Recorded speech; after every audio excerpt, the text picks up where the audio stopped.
Hi friends, welcome to my channel. Friends, Wipro నుంచి లేటెస్ట్గా ఒక రిక్రూట్మెంట్ అయితే రిలీజ్ చేశారు. డేటా అనలిస్ట్ జాబ్ రోల్కి సంబంధించి వీళ్ళు రీసెంట్గా ఈ రిక్రూట్మెంట్ అయితే రిలీజ్ చేయడం జరిగింది. హైదరాబాద్ లొకేషన్లో అయితే మీరు వర్క్ అయితే చేయాల్సి ఉంటుందన్నమాట. సో దీనికి సంబంధించి రోల్ టైటిల్ చూసుకున్నట్లయితే data analyst reports to project manager database lead. So compulsory మీరు ప్రాజెక్ట్ మేనేజర్కి రిపోర్ట్స్ అయితే అందించాల్సి ఉంటుంది. సో ఎక్కువ శాతం మీరు ఇన్ఫర్మేషన్ డేటా సంబంధించి మీరు వర్క్ అయితే చేయాల్సి ఉంటుంది. Gather information from various sources, data warehouses, database, data integration and modelling సంబంధించి వీటన్నిటిలోనూ మీరు సో డేటాకు సంబంధించి ఇన్ఫర్మేషన్ని గ్యాదర్ చేసి మీ ప్రాజెక్ట్ మేనేజర్కి అయితే రిపోర్ట్ అయితే చేస్తూ ఉండాలన్నమాట. Develop record management process and policies. So process and policies base చేసుకుని మీరు ఈ డేటాకి సంబంధించి వర్క్ అయితే చేయాల్సి ఉంటుంది. Providing sales data, proposals, data insights and account reviews, client base. So ఇవన్నీ మీరు వర్క్ అయితే చేయాల్సి ఉంటుందన్నమాట. వన్స్ మీరు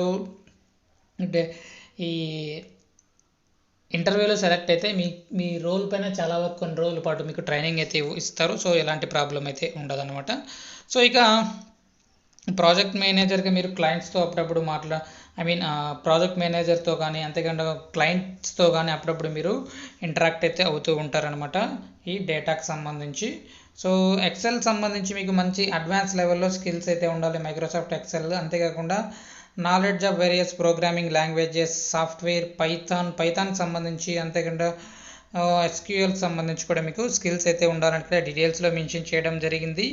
ఆటోమేషన్ టూల్స్కి సంబంధించి కూడా మీకు స్కిల్స్ అయితే ఉండాలి ఇక్కడ ఇవ్వటం జరిగింది. సో ఇక process excellence, ability to follow the standards and norms of procedure and consistent results, provide effective control and reduction of risk.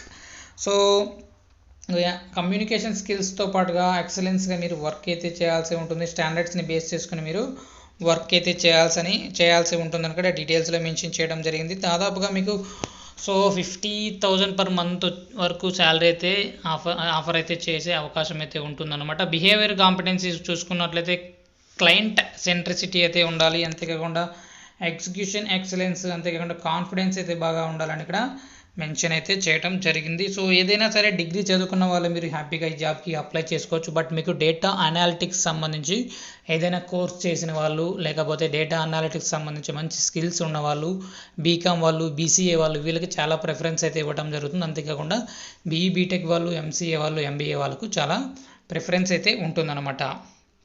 So ఇక్కడ మనకు అప్లై అనే ఆప్షన్ ఉంది, దానిపైన క్లిక్ చేసి డైరెక్ట్గా మీరు అప్లై అయితే చేసుకోవచ్చు. వీడియో నచ్చినట్లయితే తప్పకుండా లైక్ చేయండి. అప్డేట్స్ కోసం ఛానల్ని సబ్స్క్రైబ్ చేసుకోండి. అప్లికేషన్ లింక్ కోసం డిస్క్రిప్షన్లో అయితే చెక్ చేసుకోండి. Thank you.